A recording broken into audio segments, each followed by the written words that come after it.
2000. Nah, untuk PSI ini sendiri itu migas milik negara, manajemen di tangan di tangan negara, perusahaan sedia modal dan resiko bagi hasil produksi. Lalu tahun 2001 diterbitkan kontrak kerjasama atau Undang-Undang Migas, di mana yang biasa kita kenal hanya PSI disebutkan menjadi kontrak kerjasama. Bedanya apa? Ada FTP. Nah, nanti kita juga belajar FTP apa. Lanjut. Nah, ini kita breakdown dari penjelasan yang tadi. Kita tahu konsesi itu adalah license atau izin atau permit, di mana negara itu duduk manis. Kayak saya duduk doang nih, tinggal terima duit gitu ya. Nah, duitnya dari mana? Dari gross production dikurangi, nanti akan ada royalti. Sudah disepakati royaltinya berapa persen. Nah, dari gross production ya, akan dibagikan royalti. Nah, nanti sisanya akan sebagai cost deduction. Terhadap cost deduction tersebut akan dibayarkan income tax kepada negara. Nah, sisanya itu akan menjadi keuntungan dari company itu sendiri. Nah, sedangkan kalau PSI gimana? PSI dari gross production itu dikurangi dulu FTP. Nah, FTP itu first trend petroleum ya. Itu jadi supaya negara itu mendapat sebagian, setidaknya sekian persen untuk mengamankan penerimaan negara. Lalu untuk sisanya itu dipotong cost recovery, karena kita tahu cost recovery itu cukup besar. Jadi kalau memang gross production itu hanya dihabiskan untuk cost recovery, negara dalam jangka waktu dekat itu tidak dapat apa-apa. Nah, maka dari itu ada FTP supaya mengamankan penerimaan negara. Lalu dari cost recovery itu apabila ada sisa akan sebagai dasar profit share atau bagi hasil. Nanti ada bagi hasilnya pemerintah, ada bagi hasilnya kontraktor. Nanti akan ada splitnya, itu diatur dalam kontrak. Nah, dari bagiannya kontraktor itu akan mendapatkan income tax. Nah, apa sih bedanya konsesi dan PSI? Nah, sebenarnya prinsipnya adalah satu. Utamanya adalah negara terlibat langsung. Negara mengambil kontrol. Nah, di PSI ya, negara mengambil kontrol. Ini harus seperti apa? Manajemen itu ada di tangan negara. Karena apa? Karena kita tahu migas ini kan akan habis pada waktunya. Dan juga kita nggak pengen hanya perusahaan-perusahaan tersebut yang menerima manfaat dari migas itu tersebut gitu ya. Jadi karena manajemen ada di tangan negara, negara pun belajar, sumber daya manusia pun belajar. Oh, seperti ini tuh pengelolaan migas. Oh, begini tuh sistem fiskal. Oh, begini tuh untuk menguras produksi sebaik-baiknya seperti apa. Itulah kenapa negara harus terlibat langsung, salah satu alasannya. Lalu aset-aset dan instalasi dan fasilitas itu dimiliki oleh negara untuk MPSI. Nah, ada bagi hasil dan resikonya itu ditanggung oleh kontraktor. Nah, itu memang yang membedakan antara PSI dan konsesi.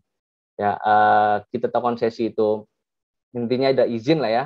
Nah, PSI itu adalah kontrak.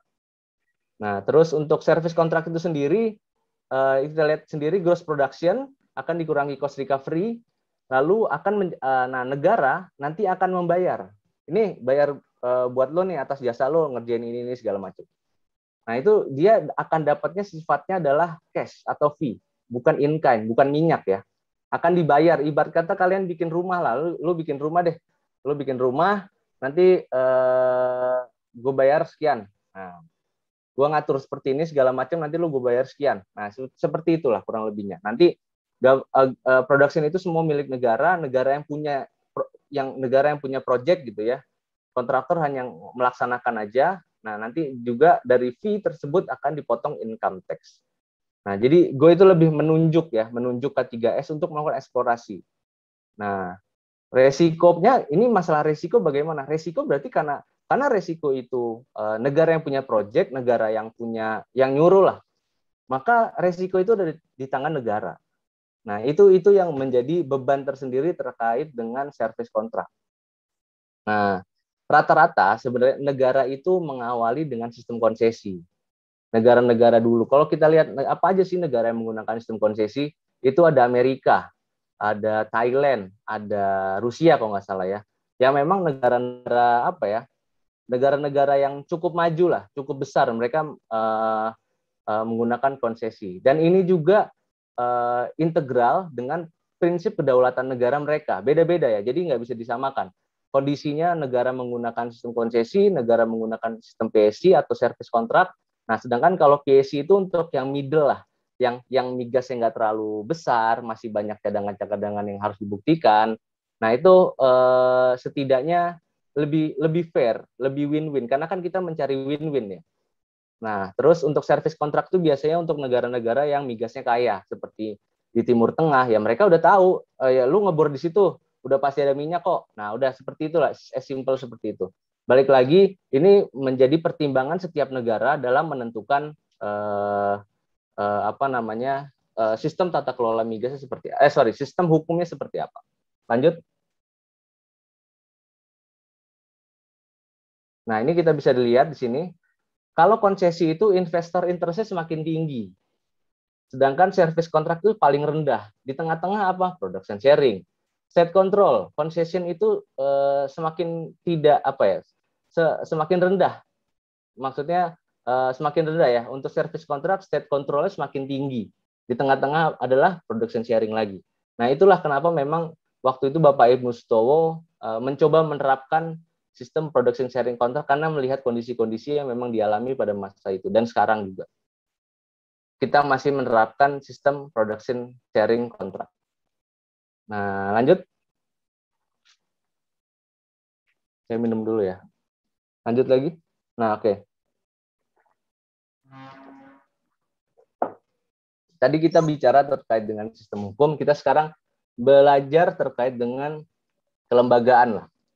Nah, balik lagi, kita mengawali dengan sejarah. Nah, gimana sih sebenarnya Badan Pengendali dan Pengawas Hulu Migas di Indonesia? Kita lihat tahun 70, ada BKO, itu di bawah Pertamina. Tahun 80-an, divisi kontrak asing di bawah Pertamina. Era 80-an sampai awal 90-an itu BKKA di bawah Pertamina juga. Tahun 90 sampai 2000, BPKKA di bawah Pertamina. Tahun 2001 berubah menjadi MPS, itu pun sama di bawah Pertamina. Ini sebelum Undang-Undang 22 2001 ya. Nah, itu semua ada under Pertamina, under BUMN, under NOC. Nah, pada tahun 2001 diterapkanlah Undang-Undang 22 2001 atau Undang-Undang Migas. Sampai terbitnya BP Migas yang waktu itu menggunakan dasar BHMN, Badan Hukum Milik Negara. Nah, itu dia. Untuk apa? Untuk memisahkan antara BUMN sebagai player dan BUMN sebagai regulator atau pengawas pengendali. Untuk memisahkan itu. Lalu 2012 kita tahu diterbitkannya putusan MK, ada SKSP Migas, berubah lagi SKK Migas, sampai dengan 2013 SKK Migas sampai dengan saat ini. Nah, kalau kita lihat di bawah nih ya, di segitiga di bawah, ini adalah teori yang memang diterapkan terkait dengan sistem tata kelola di dunia. Ya, ada 3 teori. Yang pertama itu NOC dominated model, yang kedua adalah separation of power model, yang ketiga adalah ministry dominated model. Nah, untuk ini teori yang didapat dari ini ya, Tuber and Heller, dia itu pemerhati lah atau peneliti migas lah, kurang lebih seperti itu. Nah, di mana yang kita lihat yang paling kiri ini Pertamina, sistem NOC atau Pertamina itu memegang kendali terhadap regulatory dan bisnis. Jadi dia ada di 2 kaki. Nah, ini sistem NOC ya. Nah, yang kedua adalah sistem kita mengawali dulu. Kenapa sih menggunakan sistem NOC? Itu balik lagi pada kondisinya. Kondisi bagaimana kesiapan kelembagaan di negara itu sendiri, bagaimana kesiapan kondisi politik di negara itu sendiri. Gitu. Mungkin zaman dulu orang belum menyiapkan untuk menggunakan Norwegian model atau separation of power ini. Kenapa? Karena memang mereka hanya punya NOC sebagai pelaksana migas sampai akhirnya mereka ditugaskan oleh negara untuk melakukan pengendalian terhadap migas di negara itu sendiri. Nah, semakin berkembangnya zaman, kesiapan atau kematangan terhadap kelembagaan organisasi, lalu kondisi politiknya juga berubah, dan juga kita tahu pasca reformasi itu mengagung-agungkan yang namanya separation of power atau checks and balance. Nah, dengan sistem separation of power tersebut akan ada check and balance antara bidang-bidang tersebut dari MSDM, dari BUMN Migas, dari NOC atau IOC atau BUT yang gitu, yang kita tahu. Nah, itulah prinsipnya kenapa itu dibentuk, dan juga kenapa apa sih prinsip dasarnya BP Migas supaya negara itu dalam hal gini, NOC atau BUBUT itu akan berkontrak dengan BP Migas, kita tahu. Nah, BP Migas itu adalah badan yang terpisah dari kementerian atau pemerintah. Nah, dalam hal BP Migas ini digugat, diarbitrase dan segala macam, impact-nya BP Migas ini diharapkan tidak mengkait-kaitkannya kepada negara, kaitkannya kepada pemerintah. Jadi aset-aset pemerintah itu tidak dibekukan di negara lain dan segala macam. Itu prinsip itu juga kurang lebih dari separation of power. Nah, pasca putusan MK 2012 sampai sekarang kita masuk ke rezim ministry dominated model, di mana pemerintah di sini ada di dua kaki ya. Nah, jadi ya ini kalau kita baca sejarah dan baca teori, Indonesia ini sudah menerapkan semuanya. Nah, sekarang tinggal bagaimana ke depan mau seperti apa. Kita belajar dari kondisi yang sudah ada, mau seperti apa sih Indonesia ke depannya, apakah tetap seperti ini atau mau menggunakan skema yang lain. Nah, ini jadi tantangan untuk kita selanjutnya. Lanjut.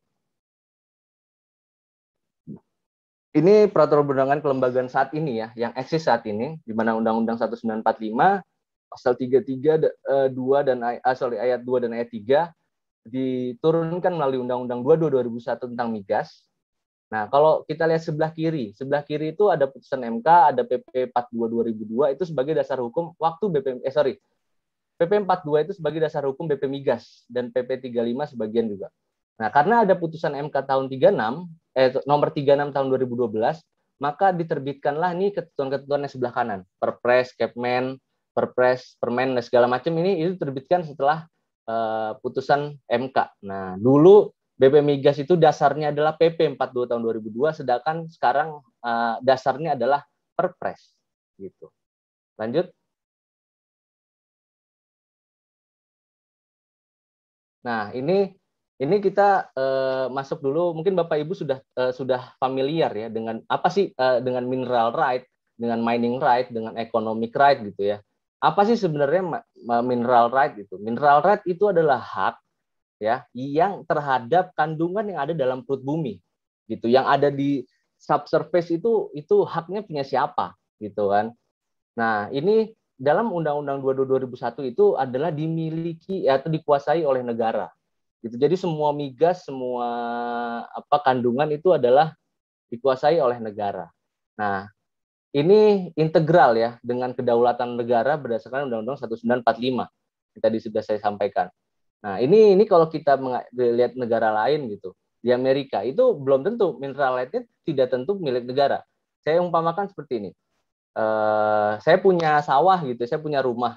Ternyata saya lagi ngebor air, keluar minyak gitu kan. Keluar minyak. Nah, kalau di Indonesia itu saya malah pusing. Karena kenapa? Karena mau nggak mau nanti akan dicek ternyata memang minyak buminya potensial, ya mau nggak mau saya harus cabut tuh dari rumah atau enggak dari tanah sawah tersebut. Nah, sedangkan kalau di Amerika, kalau misalkan lagi ngebor tanah, lagi ngebor air gitu keluar minyak, nah dia bakal jadi raja minyak gitu. Sedangkan di Indonesia tuh istilah raja minyak itu nggak cocok dengan sistem struktur yang ada di Undang-Undang Migas gitu. Jadi ya itu yang membedakan gitu ya, yang ya di mana di Amerika sama di Indonesia gitu. Jadi kalau ditanya nih, wah orang-orang pakai Ferrari, Lamborghini gitu ya, raja minyak dia di mana dulu? Kalau di Amerika cocok, kalau di Indonesia ya belum tentu bisa gitu, karena memang semuanya itu adalah milik negara. Lalu mining right itu apa sih? Mining right adalah hak untuk menguras, hak untuk mengeluarkan migas yang ada di perut bumi ke permukaan. Nah, kuasa pertambang kita tahu adalah di tangan pemerintah. Nah, ada timbul pertanyaan, BP Migas tuh pada waktu itu apa sih, dia megang mining right atau megang economic right atau apa sih sebenarnya? Nah, dari diagram ini kita lihat bahwa BP Migas itu bukan apa-apa gitu. dia tidak megang mining right itu ada di pemerintah gitu. Nah, pemerintahlah yang memberikan lu BP Migas tanda tangan kontrak sama BUBT yang udah gua tunjuk ya. Oke, ya udah lu lakukan pengawasan dan pengendalian. Test it gitu. Jadi memang sistem yang dibangun pada Undang-Undang Migas itu seperti itu. Nah, nanti BP Migas melakukan pengelolaan pengawasan pengendalian terhadap kota usaha dan wilayah kerja. Nah, sedangkan economic right itu apa? Economic right itu adalah hak untuk memperoleh keuntungan atau ekonomi terhadap migas tersebut. Ya intinya untuk return of investment lah. Jadi BUT itu untuk dapat apa sih segala macam. Nah, makanya di sini pemerintah dan BUT yang mendapatkan economic right. Karena ya kita tahu ada bagi hasil untuk pemerintah, ada bagi hasil untuk BUT. Tuh, lanjut. Nah, ini penyelenggaraan pengelolaan gitu seluruh migas ya. Nah, kita lihat dulu BP Migas ini punya A sampai G. Nanti kalian baca sendiri deh. Fungsinya apa BP Migas. Dari Bank, Cam, SH, dari UNAS, dari Hasanuddin. Terkait aman putusan jika. Lalu pada tahun 2012 ada putusan MK yang tadi sudah kita ceritakan. Yang tadi juga Pak Bisman juga sudah menjelaskan ada 5 unsur yang itu sangat cocok, itu sangat ideal gitu yang tadi Bapak Bisman sampaikan. Di mana pertimbangannya adalah BP Migas inkonstitusional. Dasar kewenangan BP Migas bertentangan dengan konstitusi dan dinamika. KKS tetap berlaku sampai masa berakhir dan pemerintah kementerian melaksanakan fungsi dan tugas BP Migas. Oke, kalau kita lihat berdasarkan putusan MK tersebut, maka berarti yang BP Migas yang memang tadi kita udah belajar tentang separation of power ya, PMK memutuskan untuk dikembalikan kepada kementerian fungsi terkait. Masuklah SKK Migas di bawah Menteri ESDM. Nah, makanya dari itu masuklah Indonesia ke rezim ministry dominated model. Nah, coba sekarang saya mau tanya lagi nih. Tadi udah ada kisi-kisi ya. Ini boleh interaksi nggak, Mas Akmal, Pak Akmal? Nanti ada sesi interaksi. Ya udah, oke, nanti aja ya. Nah, ini nanti Bapak Ibu bisa membedakan. Nanti akan ada pertanyaan. BP Migas sama SKK Migas sama nggak sih? Gitu kan? Sama nggak sih sebenarnya? Sama aja BP SKK Migas cuma berubah nama doang sama logo. Gitu kan. Nah, ini jadi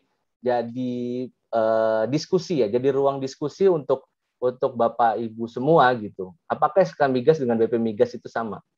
Nah, itu ya mungkin kantornya sama ya, sama-sama di Wisma Mulia gitu. Cuman secara kelembagaan, secara tata hukumnya itu seperti apa, apakah sama atau tidak. Nah, itu PR buat Bapak Ibu. Lanjut.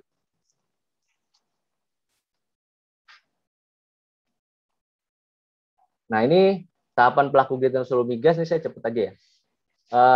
Ada Dijen Migas sebagai urusan kepemerintahan, ya. Ada Dijen Migas nih. Dijen Migas kita tahu bahwa sebagai pemerintah dia melakukan survei umum dan penyiapan wilayah kerja. Gitu.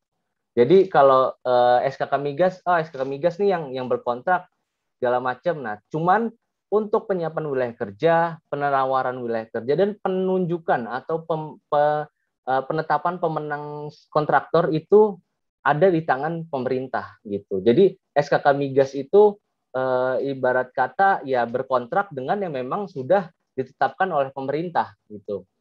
SKK Migas pun sebenarnya jadi tim untuk penawaran WK segala macam. Cuman memang hanya memberikan masukan-masukan secara teknis.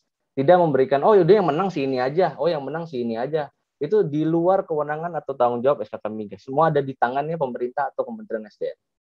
Nah, sampai dengan siapnya penandatanganan, siapnya kontrak kerjasama, SKK dipanggil. Bro, tanda tangannya ada kontrak dengan perusahaannya si ini. Nah, itulah tugas SKK Migas. Saat tanda tangan kontrak dan saat kontrak itu berlaku efektif, disitulah tugas fungsinya SKK Migas berlangsung. Dari kegiatan eksplorasi, kegiatan eksploitasi, gitu ya, lifting, gitu. Itu semua dalam ranah kontrak, dalam ranahnya SKK Migas.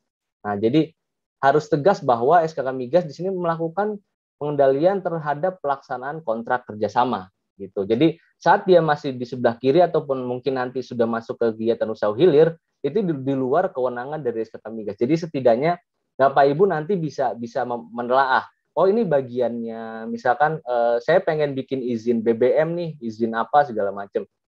Nah, itu sudah tahu kemana arah untuk meminta perizinan tersebut. Oh, ternyata ini masuk kegiatan usaha hilir. Oh, dia berada di BP Migas atau di Dirjen Migas atau di Pertamina gitu ya. Nah, kalau ini masuknya eksplorasi nih untuk apa namanya mau tender apa gitu. Nah, ini masuknya ranah SKK Migas. Nah, ini yang membedakan apa kewenangan Dirjen Migas, kewenangan SKK Migas dan kewenangan BPH Migas. Gitu. Lanjut. Lanjut lagi. Nah, ini konsep PSI di Indonesia. Kita sudah tadi saya juga sudah sedikit cerita bahwa siapa sih pencetus PSI yang diterapkan di seluruh dunia ini? Ya kita harus bangga ya bahwa Bapak Ibnu Sutowo itu sebagai pencetus PSI di Indonesia, ya di mana Bapak Ibnu Sutowo itu menerapkan PSI itu berdasarkan kebiasaan yang ada di Indonesia gitu. Karena kita tahu pada sekarang ya sampai sekarang Indonesia itu negara yang pertaniannya itu cukup baik. Kita kalau lagi naik kereta apa segala macam itu pasti ngelihat sawah di kanan kiri. Nah, itulah ide kenapa Bapak Ibnu Sutowo itu menerapkan sistem PSI. Karena apa? Sistem paron sawah ya. Itu yang memang sudah diterapkan dari zaman nenek moyang kita, akhirnya diterapkan ke sistem kegiatan usaha hulu migas. Nah, yang pertama nih, sistem bagi hasil atau paron dan seluruh biaya ditanggung oleh penggarap. Jadi misalkan saya pemilik sawah gitu, terus ada si A Ujang gitu, A Ujang dia mau melakukan kegiatan gitu. Saya mau garap sawah Bapak, damar dong. Oh ya oke, siap. Silahkan gitu. Mau bagi hasilnya berapa? Ya bagi hasilnya 40 60 deh. Bapak 60 saya 40 gitu. Ya udah biayanya saya yang nanggung ya. Nah, ditanggung A Ujang ya, iya A Ujang yang nanggung gitu. Penggarap itu yang nanggung. Lalu jenis padi dan hasil panen ditentukan oleh pemilik sawah. Nah, ini padinya mau pakai apa nih? Padi apa namanya? Rojo lele lah atau apa segala macam. Nah, saya yang nentuin, Pak, di sini nih bagusnya ini pakai padi rojo lele loh, Pak, yang dari apa namanya? Dari Wonogiri gitu misalkan. Oh gitu, oh ya udah Pak, kita pakai itu, ternyata benar bagus. Nah itu skema yang diterapkan itu dalam kehidupan hulu migas itu adalah WPNB atau Work Program Approval, ya WP Approval, sorry. Nah yang ketiga, biaya untuk memanen padi bawaan ditentukan oleh pemilik sawah, oleh saya nih. Nah misalkan gini, Pak Rojo Lele ini saya ngajuin Pak Rojo Lele harganya satu apa satu bibit gitu ya, satu paket bibit itu 50.000. Oh, ntar dulu deh. Saya kemarin di sana harganya 40.000 deh. Udah saya pakai 40.000 aja. Nah, itulah yang budget approval yang dilakukan oleh konsep PSI di Indonesia. Nah, budgetnya dilihat, kontraktor mengajukan gitu. Pak, saya mau ngebor di sini. Budgetnya berapa biayanya? 2 juta dolar, 10 juta dolar gitu. Nah, ternyata berdasarkan investigasi dan market apa namanya market price segala macam, ternyata oh ini cuma 7 juta dolar kok. Nah, itu yang dilakukan budget approval yang dilakukan oleh konsep PSI di Indonesia. Nah, kerugian puso di seluruh negara tidak dapat dibebankan sawah lain. Jadi memang ada ring fencing. Jadi sawah ini sama sawah lain itu nggak bisa digabung-gabungkan gitu. Sama dengan sistem WK yang ada di Indonesia. Lalu seluruh hasil padi akan dibawa ke pemilik sawah, ke rumah pemilik sawah. Hasil bagian penggarap diserahkan ke rumah pemilik sawah atau delivery point. Nah, ini titik serah ya. Ini mau di rumah saya, ya udah di rumah saya bagi. Ini punya kalian, ini punya saya. Sok dibawa lah. Kurang lebih sama dengan sistem PSI juga seperti itu. Di titik serah saat udah milik negara menjadi bagian negara, milik kontraktor yang akan menjadi milik kontraktor. Kurang lebih seperti itu. Nah, bangunan peneduh, gubuk segala macam itu dimiliki oleh penggarap dan kepemilikan tetap oleh pemilik sawah. Nah ini set on by state gitu ya. Jadi negara yang memang memiliki terhadap aset-aset dan fasilitas-fasilitas. Nah hasil sampingan palawija segala macam itu akan ditentukan tersendiri. Misalkan di sawah tersebut, saya pengen nanam pengen pelihara lele apa segala macam gitu ya, atau sampingan palawija segala macam. Nah nanti oke, nanti kita bagi deh karena ini kalian saya 30-70 deh misalkan seperti itu. Nah, itu sama juga diterapkan dalam konsep PSI di Indonesia. Oke, lanjut. Nah, ini filosofi kontrak kerjasama. Kita masuk ke kontrak kerjasama. Balik lagi, dasarnya adalah Undang-Undang Dasar. Itu tidak bisa kemana-mana terlepas dari Undang-Undang Dasar. Nah, kita lihat Indonesia punya apa? Indonesia punya resource, skill, teknologinya belum ada, financial ability belum ada, risknya juga tidak. Karena kita tahu setiap pengeboran itu jutaan dolar. Itu baru satu, belum dua, belum tiga, belum berapa. Karena kita butuh pengeboran yang masif. Untuk itu kita perlu apa? Kita perlu investor yang memiliki skill, financial ability, dan berani menanggung risiko. Walaupun mereka tidak punya resource ya, resource-nya ada di Indonesia. Karena apa ya, kita tahu membuat kontrak, Bapak Ibu mungkin derajanya jagonya bikin kontrak ya. Bikin kontrak ini kan pasti ada hak dan kewajiban, ada kebutuhan gitu antara investor dan Indonesia dan antara para pihak gitu. Ini sama, ada saling kebutuhan gitu. Maka mereka mengikatkan dengan kontrak kerjasama. Lanjut. Nah, apa sih kontrak kerjasama? Kontrak kerjasama adalah kontrak bagi hasil atau bentuk kontrak kerjasama lainnya. Nah, ini bedanya Undang-Undang 22 2001 dengan Undang-Undang Pertamina yang tahun 71. Di mana kalau Undang-Undang 71 itu dia hanya menyebutkan kontrak bagi hasil, sedangkan di Undang-Undang Migas kita itu memberikan ruang.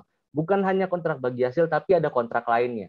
Siapa tahu nanti Bapak Ibu dalam perkembangan zaman menemukan sistem kontrak baru. Oh, ini sepertinya tidak efektif gitu ya kontrak bagi hasil. Saya menemukan sistem kontrak baru deh. Nah, itu juga bisa diterapkan dalam Undang-Undang 22 2001. Cuman apa? Cuman ada prinsip-prinsip yang tidak boleh dilewati atau tidak boleh dilanggar. Lanjut. Nah, prinsip-prinsipnya apa aja? Nah, ini adalah yang pertama. Prinsip utamanya adalah sumber daya alam dikontrol oleh negara. Balik. Ini tujuan utama, manajemen harus ada di kontrol negara, tidak boleh ada dikontrol oleh kontraktor. Lalu kuasa pertambangan ada pada pemerintah Indonesia, 3 kepemilikan di tangan pemerintah sampai titik serah. Nah, ini titik serah, definisinya ini. Suatu titik setelah proses produksi di mana mineral yang dihasilkan sudah dapat dihitung. Sebelum titik mineral tersebut atau sebelum jumlah produksi dapat dihitung, semua mineral adalah milik negara. Gitu. Jadi kalau misalkan kontraktor nyeleweng kemana gitu, migasnya dibawa milik negara. Nah, ini kok impact-nya apa? Impact-nya adalah ke ketentuan pidana gitu. Nah, untuk 4 model dan risiko seluruhnya ditanggung oleh kontraktor kontrak kerjasama. Nah, ini prinsip-prinsip utamanya dalam kontrak kerjasama. Lanjut. Nah, yang selanjutnya adalah SKK Migas memegang manajemen operasi minyak dan gas bumi sesuai dengan ketentuan yang tercantum dalam kontrak kerjasama. Ini penting ya. Karena memang ini penting karena kita ini saya cerita dulu. Ini ada loophole gitu ya. SKK Migas itu megang manajemen operasi sesuai dengan ketentuan kontrak kerjasama. Nah, sedangkan kalau kita lihat gitu ya, kita tahu kondisi-kondisi aset migas ini kan cukup banyak gitu. Nah, karena memang dalam hal wilayah kerja atau kontrak kerjasamanya sudah terminasi gitu. Sudah terminasi, sudah tidak di dalam jangkauan atau sudah tidak dalam lingkup kontrak kerjasama, maka dia tetap akan menjadi aset pemerintah. Nah, pertanyaannya siapa nih yang ngejagain aset-aset migas yang memang PAC-nya itu sudah dikembalikan, sudah terminasi gitu. Nah, sedangkan pemerintah, apakah Kementerian SDM itu punya aset, udah punya sumber daya untuk melakukan penjagaan, untuk melakukan tanggung jawab dalam hal terjadi kebakaran segala macam. Kementerian Keuangan apakah hanya mencatat saja atau memang dia punya tugas untuk melakukan, dia punya apa? Nah, itu tangan memang tidak sampai ke sana. Jadi ini masih menjadi kerancuan ya, dan ini menjadi perdebatan terus terkait dengan aset-aset yang memang sudah di luar jangkauan kontrak kerjasama. Nah, apakah SKK Migas berwenang? Nah, sudah tegas, SKK Migas berwenang terhadap kontrak kerjasama. Di luar kontrak kerjasama, yaitu udah harus tanggung jawab dari pemerintah sebagai pemegang atau pemilik atas aset tersebut. Nah, itu yang jadi PR bersama juga. Lalu, kontraktor wajib memiliki apa? Financial ability, technical competence, dan professional skill. Yang pertama, financial ability ini bukan financial agreement ya. BU-BUT itu harus melakukan kegiatan usaha hulu migas, bukan jualan portofolio. Itu yang penting ya. Karena memang yang kita negara itu mencari BU atau BUT yang paling siap untuk langsung dan melakukan kegiatan usaha hulu migas. Bukan mereka mencari uang dulu. Ini saya ada uang cuman masih ini segala macam, bukan seperti itu yang dicari, yang diperlukan oleh negara. gitu. Lalu technical competence, kontraktor harus siap dengan kemungkinan perkembangan teknologi dan professional skill juga. Nah, ini untuk apa? Untuk dalam rangka sharing knowledge atau sharing teknologi kepada pihak Indonesia. Ini sangat penting. Kita tahu kemarin baru-baru saja Rokan beralih dari WK Rokan, beralih dari CPI ke PHR. Nah, itu diharapkan technical competence dan professional skill itu benar-benar sudah tersalurkan kepada PHR. Nah, supaya memang produksi di Rokan ini bisa maksimal dan semakin baik itu harapannya. At least tidak menurun lah ya, karena memang Rokan ini masih menjadi bagian penting dalam industri migas Indonesia. Lanjut. Nah, pihaknya apa aja sih dalam kontrak kerjasama? Kontrak kerjasama itu pihaknya adalah SKK Migas dan kontraktor, ya, dan juga MSDM sebagai pemberi persetujuan. Itu nanti kalau Bapak Ibu lihat kontrak PSI itu ada SKK Migas, ada kontraktor. Nah, di bawahnya nanti ada Menteri SDM, dia akan memberikan persetujuan terhadap PSI itu sendiri. Walaupun memang kalau Bapak Ibu cari di dalam normatif ya, ketentuan normatif, ada nggak sih kewajiban Menteri SDM untuk memberikan persetujuan atas PSI, itu saya tidak menemukan gitu. Nah, mungkin ada pertimbangan-pertimbangan lain yang memang akhirnya Bapak Menteri atau Ibu Menteri itu memberikan persetujuan terhadap kontrak kerjasama. Lanjut. Mohon izin, mohon maaf, materi. Mengingat materi nanti sampai jam 12. Jadi kalau dalam proses presentasi apabila ada yang ingin bertanya biar bisa langsung saja berinteraksi.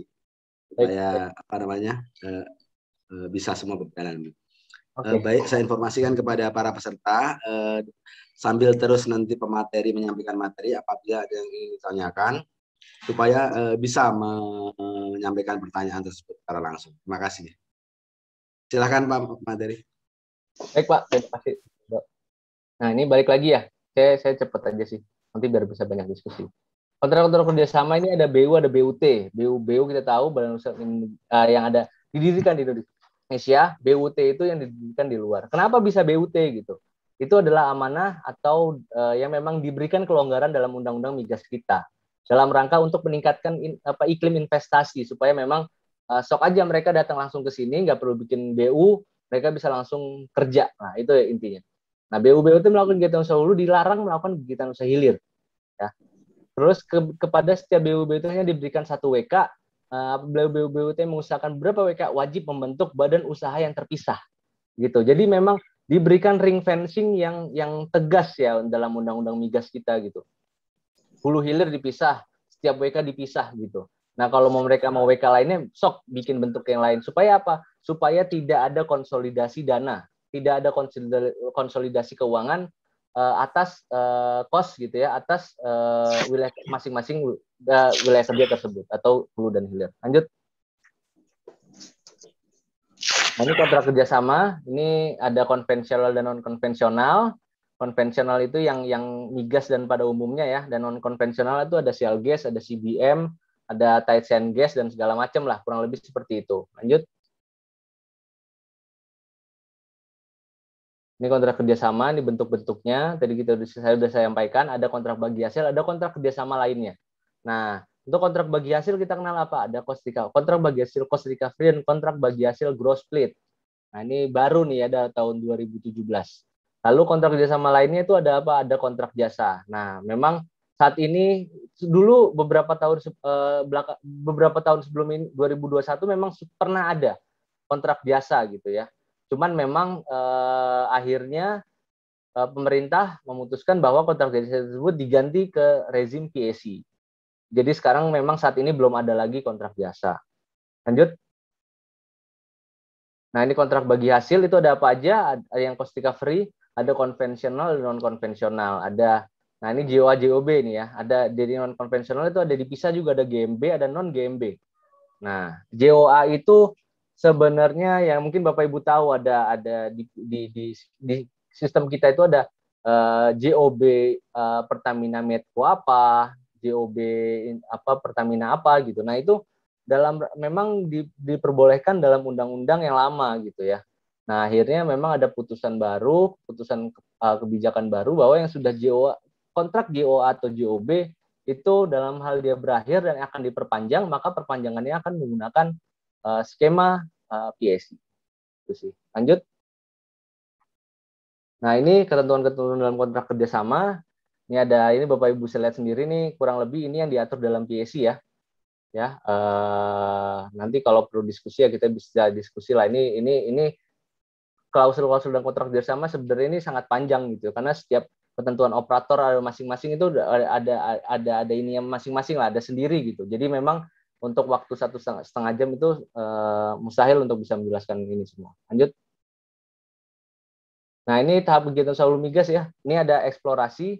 Eksplorasi itu 6 tahun plus 4 gitu. Jadi defaultnya adalah 6 tahun, bisa diperpanjang 4 tahun dengan syarat-syarat yang harus dipenuhi. Lalu setelah 10 tahun akan masuk ke tahap eksploitasi, ditandai dengan POD 1 ya oleh Menteri SDM. Nah, ini tahap pengembangan itu ada 0 sampai 5 tahun ya, itu gimana dia mencari gimana dia untuk memastikan lagi gitu ya pengeborannya, lalu membangun fasilitas-fasilitas, lalu sisanya itu adalah sisa periode kontrak gitu. Sisanya adalah eksploitasi, udah tinggal penyerapan pengangkatan migas dari perut bumi ke permukaan. Itu kurang lebih. Lanjut lagi. Nah, ini YPSC Gross Split ya. Kita tahu 2017 itu diterbitkannya Permen 8 tahun 2017. Nah, ini baru juga ya. Kita baru menerapkan itu. Sebenarnya beberapa negara memang sudah melakukan kajian itu ya. Seperti di India tuh dia juga udah ada, cuman kurang potensial, dan beberapa negara lainnya. Nah, kenapa sih mesti PSC? Kenapa sih mesti PSC Gross Split gitu kan? Ini terjadi karena memang ada kesalahpahaman lah, bukan kesalahpahaman, maksudnya interpretasi terhadap cost recovery itu sendiri. Dianggap adalah cost recovery itu membebani negara gitu ya. Cost recovery itu terlalu besar gitu. Cost recovery itu proses pengadaannya lama, terus harus cost recovery padahal gede, cuman kok produksinya gitu-gitu aja gitu.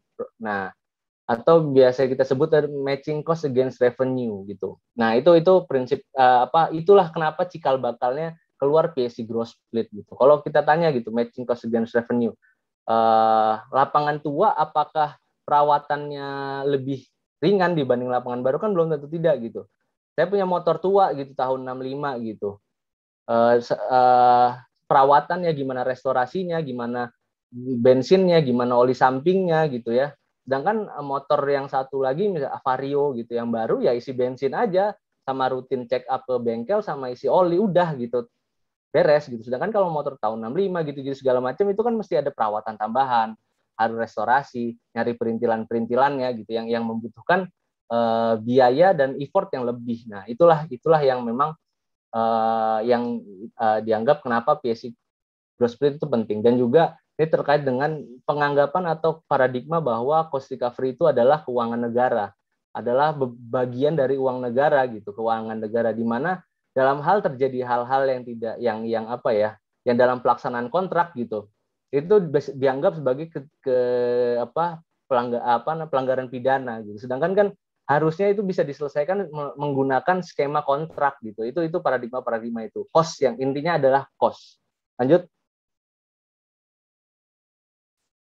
Nah, ini definisinya Bapak Ibu bisa baca sendiri. Lanjut. Nah, ini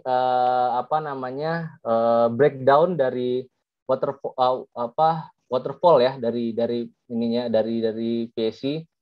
Nah, ini yang kiri cost recovery, yang kanan sekarang gross split. PSC tadi sudah dijelaskan, dari hasil produksi migas dipotong FTP, lalu dipotong pengembalian biaya operasi. Nah, sisanya adalah bagi hasil. Bagi hasil ini akan dibagi antara pemerintah dengan bagian kontraktor. Lalu ada kewajiban DMO itu domestic market obligation. Lalu ada membayar pajak penghasilan, lalu penerimaan kontraktor. Nah, lalu untuk gross split itu hasil produksi langsung adanya bagi hasil, sudah nggak ada FTP, udah nggak ada pengembalian biaya operasi gitu ya. Nah, nanti langsung di-split antara bagian pemerintah dan bagian kontraktor. Lalu turun lagi dari bagian kontraktor itu ada komponen dari biaya operasi gitu. Nah, dari bagian kontraktor nanti ada kewajiban DMO, balik seperti MPSI bawahnya pajak penghasilan. Nah, nanti akan penerimaan kontraktor. Lanjut. Nah, ini split bagi hasil kontraktor. Ini bisa Bapak Ibu lihat, di mana sih parameternya, bagaimana menghitung kontraktor split gitu. Yang pertama itu base split, itu sudah ditetapkan dalam Permen SDM, itu jelas, SK Migas sekian, kontraktor sekian, nanti Bapak Ibu bisa baca. Lalu ada komponen variabel, nah ini komponen penambah split, ini ada 1 sampai 10 ya, status lapangan, CO2, segala macam, ini sebagai komponen, jadi tiap status lapangan misalkan dia ada di onshore atau offshore, nah nanti misalkan di onshore dia dapat sekian persen, nanti lokasi lapangan, kedalaman reservoirnya berapa, sekian sampai sekian, oh dia dapat sekian persen. Jadi nanti diakumulasi, nanti akan jadi bagian dari komponen variabel. Lalu selanjutnya komponen progresif. Nah ini harga minyak bumi berapa dan kumulatif produksi berapa. Kenapa komponen variabel dan komponen progresif? Kalau komponen variabel ini secara berkala itu akan berubah, fluktuatif, berkembang terus. Harga minyak hari ini $70, besok $40 segala macam. Nah terhadap komponen tersebut itu akan menjadi bagian split, nanti akan dihitung berapa, misalkan harga minyak sekarang 70, maka dia akan dapat split sekian, harga $40, maka akan dapat split sekian. Kumulatif produksi dari nol, misalkan dia udah nyampe berapa barel gitu, nah nanti akan dihitung gitu, akan berkurang dan bertambah sesuai dengan kondisi itu. Dan ada satu lagi nih yang kurang, adalah tambahan split diskresi menteri. Nah, dalam hal kontraktor melihat, oh ini nggak ekonomis nih, saya kurang nih, base split saya segini, komponen sekian, cuman ternyata masih kurang. Nah, dia berhak untuk mengajukan split kepada diskresi menteri gitu. Nah, sekarang perdebatannya adalah gini, PSC gross split itu kan ada karena untuk menghapus pemikiran-pemikiran terkait cost gitu ya. Cost recovery itu dihapus, dihilangin gitu. Jadi udah murni kondisinya seperti apa, ya lu dapat split sekian. Split itu bagian dari split itu ada bagian untuk mengurangi biaya operasi gitu. Untuk biaya operasi. Jadi udah nggak kepikiran cost lagi gitu. Nah, sedangkan kalau kita ada tambahan split diskresi menteri, ini akan ditanya, ini basisnya apa? Oh, cost saya semakin besar, nanti bicara cost lagi. Balik lagi gitu ya. Balik lagi pembicaraannya ke cost lagi gitu ya. Nah, jadi itulah perdebatan terkait dengan PSC gross split gitu. Jadi ada plus minusnya. Ya tidak murni tidak murni bisa langsung diterapkan, cuman memang butuh perkembangan ya mengikuti kebutuhan yang disebut. Lanjut, ini udah selesai. Oke, itu aja, terima kasih dari saya. Ini ada pertanyaan.